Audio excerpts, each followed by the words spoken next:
Skin glow किंवा निखार आहे ना फक्त क्रीम्स मधून मिळत नाही, तो आतून येतो, मनातून येतो. आपण सगळ्यांनी अनुभवलं असेल की ताण किंवा स्ट्रेस वाढला की पिंपल्स येतात, झोप कमी झाली की चेहरा ओढलेला दिसतो. कारण स्ट्रेस हार्मोन्स म्हणजे कार्टिसोल आणि ॲड्रिनालिन हे थेट आपल्या सिबॅशियस ग्लँड्सवर परिणाम करतात. त्यामुळे मग ॲक्ने, एक्झिमा, हायपर पिगमेंटेशन यासारखे प्रॉब्लेम्स होतात. हार्वर्ड मेडिकल स्कूलच्या रिसर्चमध्ये सुद्धा हे सिद्ध झाले बरं का, की जे मेडिटेट करतात ना रेग्युलरली त्यांच्या पेशींमधले टेलोमियर्स जास्त लांब असतात, म्हणजेच एजिंग प्रोसेस स्लो होते.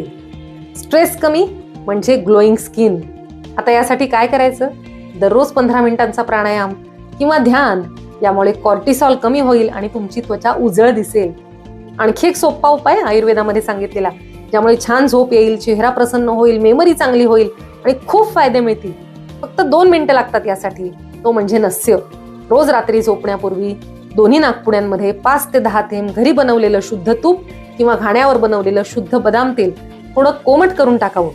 स्ट्रेस कमी करण्यासाठी, चेहरा प्रसन्न होण्यासाठी हा उपाय नक्की करून बघा आणि आम्हाला सुद्धा कळवा.